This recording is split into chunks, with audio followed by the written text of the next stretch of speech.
첫째 주일입니다. 이제 지난주까지 해서 우리가 부활주일까지 전부 다 해서 마쳤고 4월 시작하는 이제 첫 주일입니다.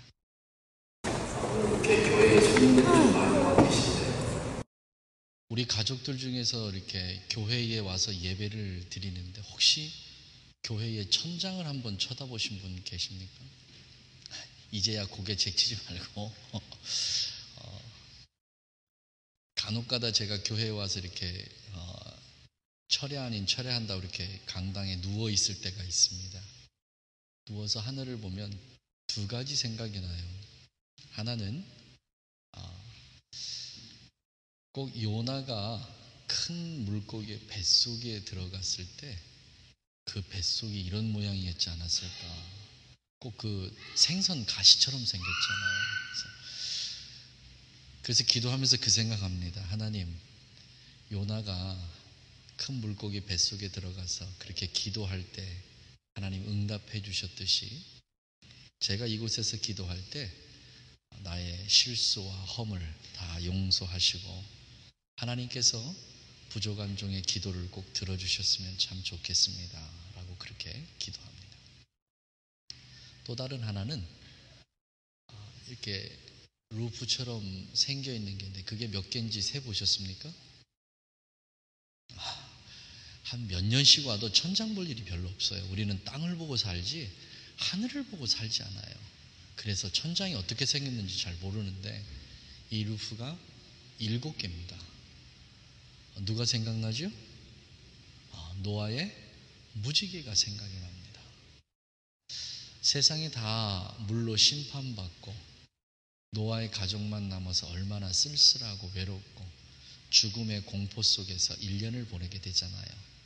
그리고 문을 열고 나왔을 때 그 기쁨과 감격이란 말할 수 없었던 것 같아요. 새로운 소망이 열리고 새로운 세계가 열리고 그 새로운 소망과 새로운 세계 속에 하나님께서 큰 언약을 주시는 게 바로 이게 무지개입니다.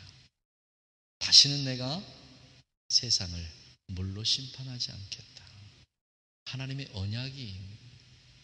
그래서 누워서 기도하면서 그럽니다. 하나님, 성경에 기록된 수없이 많은 하나님의 언약들이 있는데 노아에게 그 언약을 하나님 기쁜 마음으로 해주셨듯이 이 교회와 우리 가족들에게도 그렇게 기쁜 마음으로 하나님 말씀에 기록된 그 모든 언약들을 다 이루어 주시면 참 감사하겠습니다. 우리 식구들이 이 말씀에 너무 흡입력이 좋아서 그런지 이 아멘할 찬스를 꼭 잊어버려요. 이때는 여러분 아멘 하셔야 됩니다. 따라보자. 아멘. 네, 하셔야 돼요. 꼭 따라 하셔야 돼요.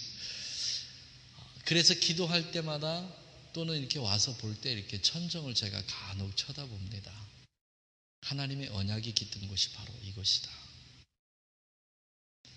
이 안에 있으면 두 가지잖아요. 노아의 방주가 있었던 그 은혜 가운데 우리가 하나님으로부터 우리의 생명을 보장받고 우리의 구원을 보장받는 곳이 바로 이 교회다. 그런데 이 교회 안에 들어있는 이 구성원들이요, 하나님께서 우리에게 주신 그 아름답고 보배로운 것에 대한 가치를 잘 인식하지 못해요. 어린아이들에게 10만 원짜리, 5만 원짜리 지폐하고 500원짜리 동전을 넣으면 아이들은 어느 거를 선택합니까? 거의 대부분 동전을 선택합니다. 왜요? 본인들이 본 건 동전이 답니다. 그리고 이게 더 훨씬 가치가 있을 것이라고 생각합니다.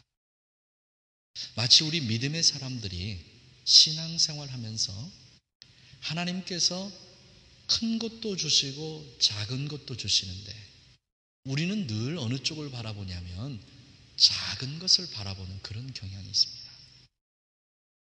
교회 안에서 가장 중요한 것은 복음입니다. 그런데 우리가 생각하기에 복음보다도 귀하게 생각하는 게 있는데 그게 뭐냐면 우리 삶에 꼭 필요한 물질들, 자녀들의 공부 문제, 내 사업의 성공 문제, 이런 것들을 바라보고 하나님 앞에 기도하게 됩니다.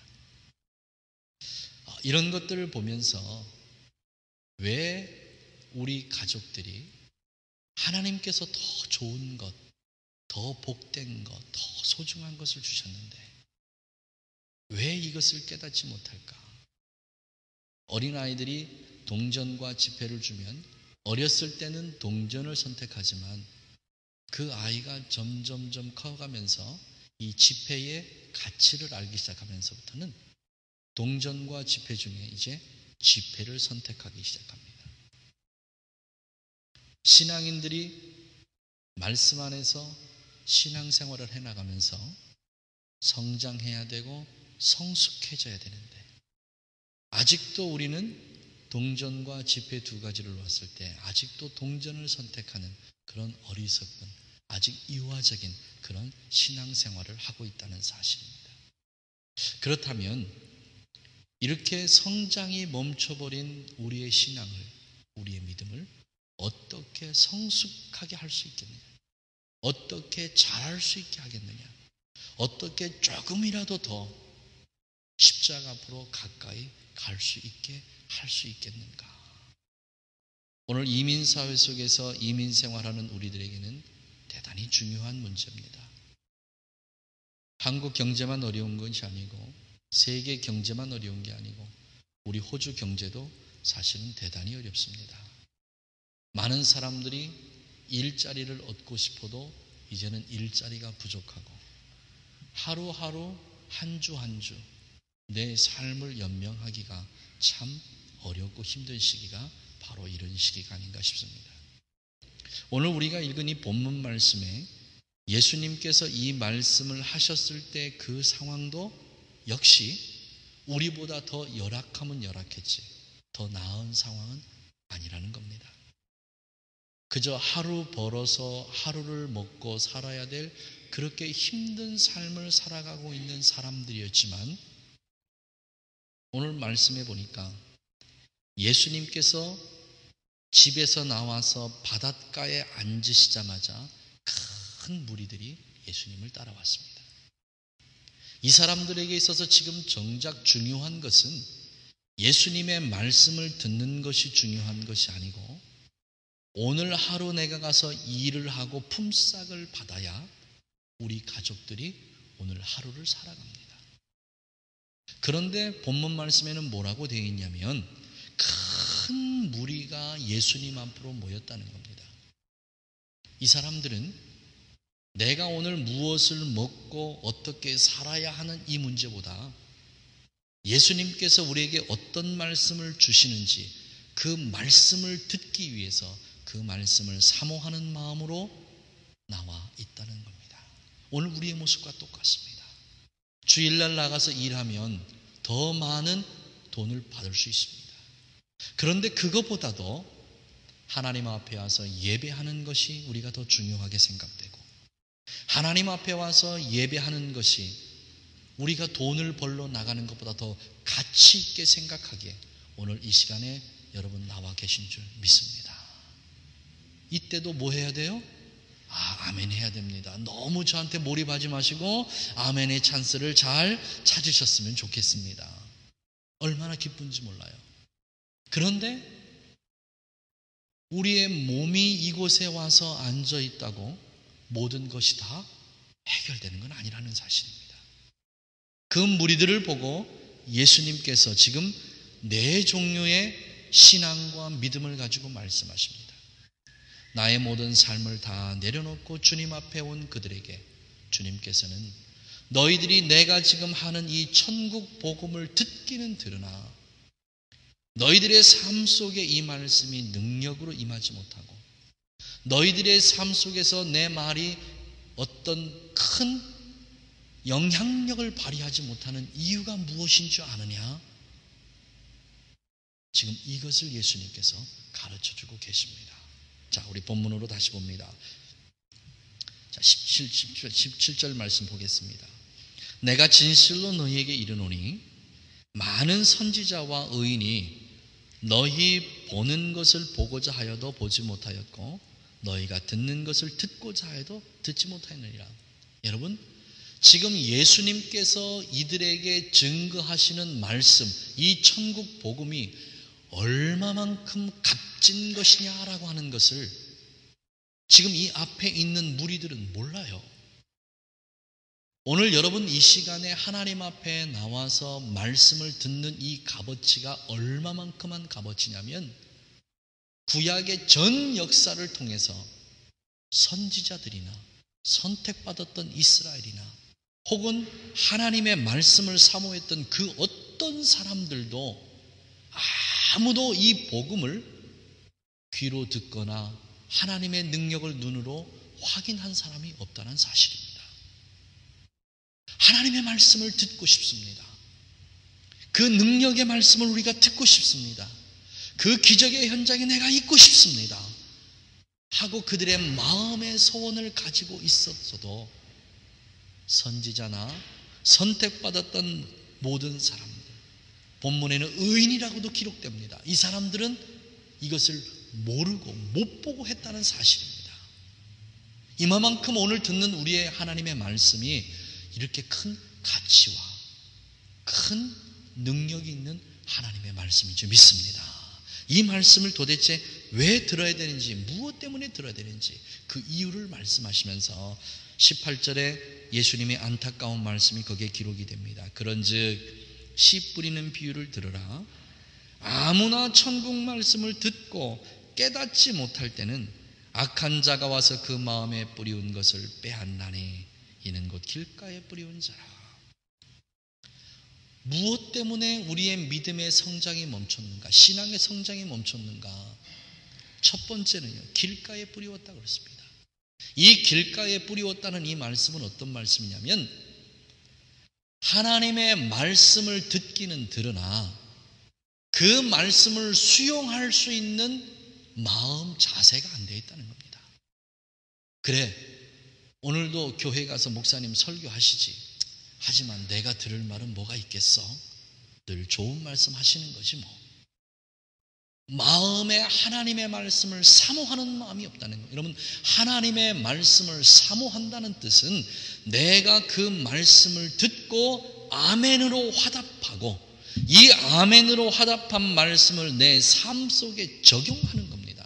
그런데 이 첫 번째 부류는 어떤 부류냐? 전혀 거기에 대해서는 관심 자체가 없습니다. 예수님께서 늘 말씀을 전할 때 두 부류의 무리들이 예수님의 말씀을 듣습니다. 첫 번째 부류는 아까 말씀드린 대로 오늘 하루를 나가서 벌어야 오늘 하루를 살아가는 아주 가난한 사람들, 이 사람들이 한 부류고, 그 사람들 뒤편에 팔짱 끼고 저 사람이 무슨 얘기를 하나 하고 들어보자고 하는 사람들이 있습니다. 바로 바리새인, 서기관, 사두개인들, 또 제사장과 대제사장이 보낸 사람들. 이 사람들은 누구보다도 말씀에 정통이 있는 사람들입니다. 누구보다도 하나님의 말씀인 성경을 잘 이해하고 누구보다도 이 말씀을 연구하는 사람들이 바로 이 사람들입니다. 그런데 이 사람들이 예수님 앞에 와서 그 말씀을 들을 때에 어떤 마음을 가지고 들으냐? 예수님의 말씀을 어떻게 하면 책잡을 수 있을까? 어떤 예수님의 말씀이 성경에서 벗어난 말씀인가? 무엇이 틀렸는가? 이것을 책잡기 위해서 왔는 사람이 바로 이 첫 번째 부류의 사람입니다. 혹시라도 우리들 마음속에 이런 마음이 있다면 오늘 이 시간 다 버리기를 간절히 소망합니다. 하나님의 말씀은 능력이고 생명입니다.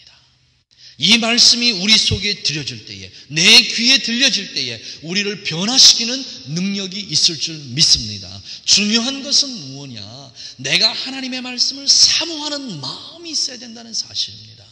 그래, 오늘도 시간이 됐으니까 예배 드리러 가지 뭐 하는 이 마음이 아니고, 오늘 주어질 그 말씀에 대해서 내가 그 말씀을 어떻게 내가 수용할 것인가, 그 말씀을 통해서 내 삶이 어떻게 변화를 가지고 올 것인가, 성령께서 이 말씀을 통해서 내 삶을 어떻게 변화시킬 것인가, 여기에 대한 기대감을 가지고 와야 된다는 사실입니다.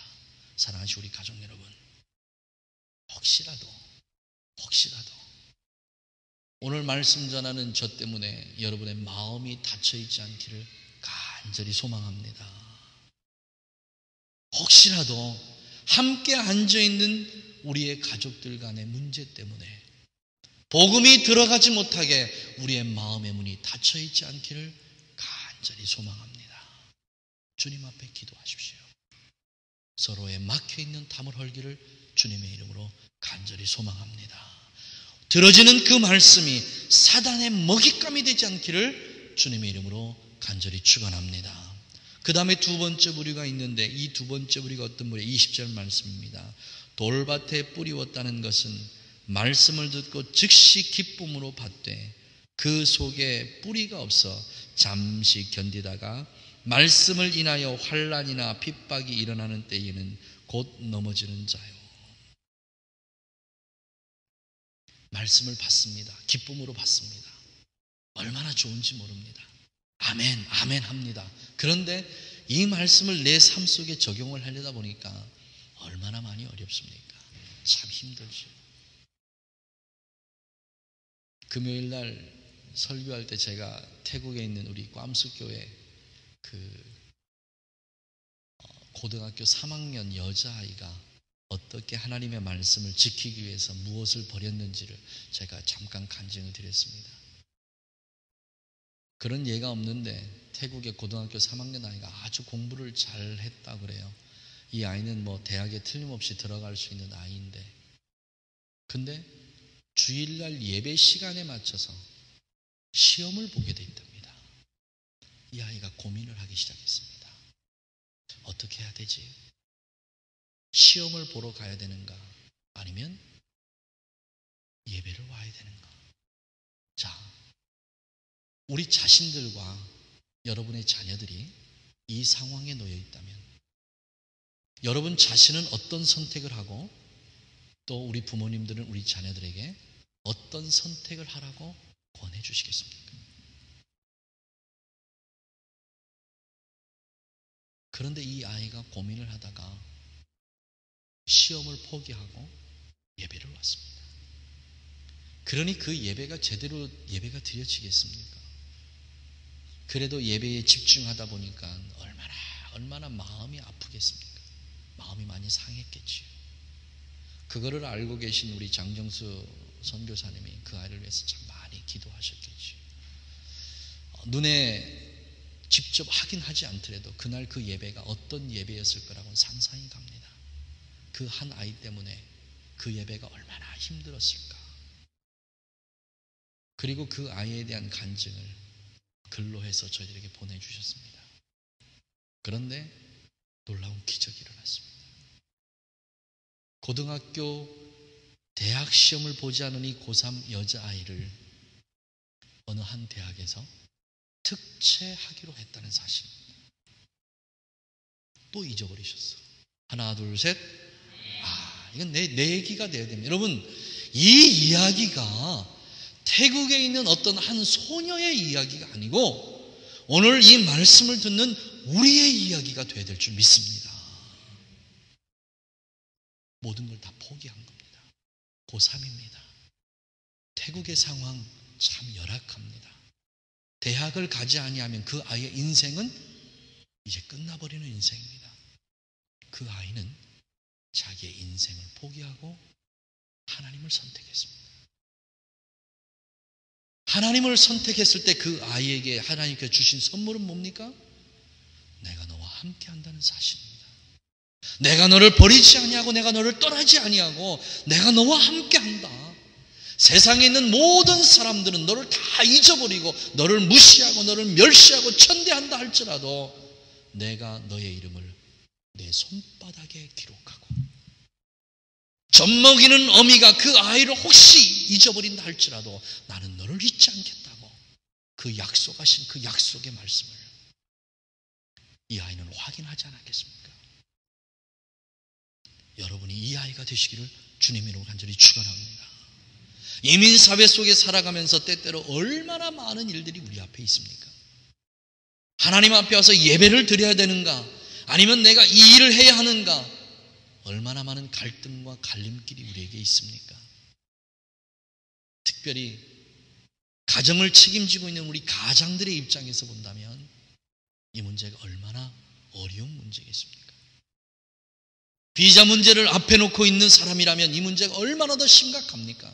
내가 주일날 나와서 반드시 이 일을 해야만 내가 이 비자를 내가 사인해 주겠다라고 한다면 우리의 선택은 어떤 선택이 되어야 됩니까? 바로 이 말씀이 이 길가에 뿌리운 자라 이 말씀입니다. 돌밭에 뿌리웠다는 말씀입니다. 하나님의 말씀과 세상의 타협점 속에서 우리가 어느 쪽을 선택해야 되는가? 말씀을 들을 때는 기쁨이 넘쳐납니다. 말씀을 들을 때는 내 속에 결단이 됩니다. 말씀을 들을 때는 그렇게 해야 되겠지 하고 우리 속에서 나도 모르게 열정이 솟아납니다. 그런데 막상 문제와 직면했을 때 우리의 선택은 어느 쪽이냐는 겁니다. 다른 사람의 간증을 들을 때는 내 마음이 뜨겁습니다. 그래, 나도 그렇게 할 수 있겠지. 나도 그렇게 해야 되지. 그런데 그 문제가 내 문제가 됐을 때 우리는 어느 쪽 선택을 해야 됩니까? 우리의 믿음의 성장은 오직 하나님에게 있는 줄 믿습니다. 오직 십자가를 바라보고 인간적인 생각과 인간적인 방법을 다 내려놓고 하나님께 내 모든 것을 다 올인할 때에 그때 하나님의 역사가 그 안에 드러날 줄 믿습니다. 세 번째로요, 가시밭입니다. 22절에 보니까 이렇게 되어 있습니다. 가시떨기에 뿌리웠다는 것은 말씀을 들으나 세상의 염려와 재리에 유혹의 말씀이 막혀 결실치 못한다 그랬습니다. 자라기는 자랍니다. 꽃도 핍니다. 그런데 뭐가 안 돼요? 열매가 맺지 않습니다. 예수님께서 예루살렘에 입성하시고 복음 전하시다가 너무 지치고 피곤하셔서 배도 고프시고 그래서 찾아간 나무가 무슨 나무입니까? 무화과 나무입니다. 그 무화과 나무를 바라보면서 예수님께서 하신 말씀 기억나십니까? 열매가 없다는 겁니다. 그래서 예수님께서 그 무화과 나무를 저주하셨습니다. 다시는 열매를 맺지 못하리라. 그리고 그 다음날 제자들과 함께 그 길을 지나다 보니까 무화과 나무가 말라서 죽었습니다. 도끼가 나무 뿌리에 놓였으니 열매 맺지 못하는 나무마다 찍어 불에 던지우리라. 얼마나 두렵고 무서운 말씀인지 모릅니다. 이민 목회를 하면서 제일 가슴 아플 때가 바로 이때입니다. 목사님, 참 좋은 오퍼가 들어왔습니다. 그동안 잡을 위해서 열심히 하나님 앞에 기도했는데요. 정말 멋진 오퍼가 들어왔는데 어떻게 해야 될지 모르겠습니다. 그래? 그럼 일해야지. 근데 목사님, 반드시 주일 나와서 일을 하라고 그러네요. 무슨 대답을 듣고 싶어서 온지 모르겠어요. 어떤 대답을 듣고 싶은지. 대부분의 듣고 싶은 대답은 이 대답입니다. 그래, 얼른 예배 드리고 빨리 가서 일해. 그러면 되지 뭐. 여러분, 그 대답을 듣기 원하시는 거 아닙니까? 마음에 조금이나마 내 부담을 덜기 위해서. 하나님 바로 아래 앉아있는 목사님이 그렇게 얘기해 주면 조금이라도 마음에 좀 불편함을 좀 덜을 수 있어서 그런 마음 아닌가요? 그러나 여러분, 세상과 타협하지 마십시오. 하나님께서 우리를 시험하실 때에 그 시험에 통과하는 여러분 되시기를 주님의 이름으로 간절히 축원합니다. 이민사회 속에서 그렇게 어렵고 힘들게 살아가는 젊은이들 많이 만납니다. 그 젊은이들의 간증은 둘 중에 하나입니다. 하나님 앞에서 하나님의 말씀을 지켰을 때 내가 당했던 어렵고 힘든 일들, 하지만 나를 보장해 주시고 나를 지켜주신 그 하나님 앞에서, 그 신실한 하나님을 많은 사람 앞에서 간증할 때 다른 한 부류를 봅니다. 적당히 말씀도 지키고 적당히 세상 속에서 살고 이런 사람들의 마지막이 어떤 것인가? 이 두 가지를 봅니다. 열매입니다. 열매예요. 그 사람의 삶은 그 사람의 그 열매로 반드시 드러나는 줄 믿습니다. 여러분의 열매는 도대체 어떤 열매입니까? 아직도 예수를 믿는다고 하면서도, 아직도 하나님의 자녀라고 얘기한다고 하면서도 여러분의 근심과 염려를 여러분 스스로 지고 있지는 않습니까? 이 모든 것을 하나님 앞에 다 맡기고 하나님께서 이 일을 어떻게 하시는지 이것을 봐야 되지 않겠습니까? 하나님의 능력을 경험하고 하나님의 능력을 체험해야 되지 않겠습니까? 그 체험과 그 경험을 통해서 내가 이렇게 했더니 하나님께서 이것을 이렇게 해주셨다, 자신 있고 힘 있는 그런 하나님의 자녀들이 되어야 되지 않겠습니까? 사랑하시는 우리 가족 여러분, 무엇이 우리의 신앙의 성장을 가로막습니까? 우리의 마음입니다. 우리의 연약함입니다. 오늘 이 시간을 통해서 우리의 모든 마음을 십자가에 집중하시기를 주님의 이름으로 간절히 축원합니다. 땅만 쳐다보지 말고 하늘을 보면서 살아가는 우리 가족들 되시기를 주님의 이름으로 간절히 축원합니다. 아무것도 없는 그 광야의 40년의 삶을 하나님께서는 이스라엘을 먹이시고 입히셨습니다. 여러분 이 말씀 믿으십니까? 정말 믿으십니까? 태초에 하나님이 천지를 창조하셨습니다. 아무것도 없는 것에서 말씀으로 천지를 창조하셨습니다. 여러분 이 말씀 믿으십니까?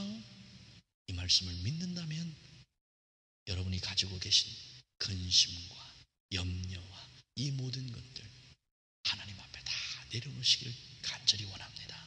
그리고 하나님께서 어떻게 하시는지 한번 보십시오. 우리는 구경만 하면 되는 줄 믿습니다. 주님께서 다 해주실 줄 믿습니다. 주님이 하시는 일을 보고 멈췄던 우리의 신앙의 성장이 조금씩 다시 자랄 수 있는 그런 은혜가 있기를 예수님의 이름으로 간절히 축원합니다. 기도하겠습니다. 살아계신 우리 아버지 하나님, 우리가 주님 앞에 나오는 것은 예수님께서 수고하고 무거운 짐진 자들이 다 내게로 와서 평안과 안식을 얻으라 말씀하셨기에 우리가 주님 앞에 나왔습니다. 이민자로 살아가는 우리의 삶이 얼마나 어렵고 힘든지 주님 아실 줄 믿습니다. 그래도 그 안에서 믿음을 붙잡기 위해서 몸부림치는 사랑하는 우리의 가족들을 불쌍히 여겨 주시옵시고 하나님 말씀 안에서 온전케 하시고 하나님의 뜻 안에서 매일매일 하늘을 향하여 나아가는, 하나님의 나라를 향하여 나아가는 그런 복되고 귀한 하나님의 사람들 되게 하여 주시옵소서. 멈춰있는 우리의 신앙이, 죽어버린 것 같은 우리의 신앙이 다시 한번 생명을 얻고 새 힘을 얻고 조금씩 자랄 수 있는, 그래서 아름다운 열매 맺을 수 있는 주님의 귀한 자녀들 되게 하여 주시옵소서. 예수님의 이름으로 축복하고 기도하옵나이다. 아멘.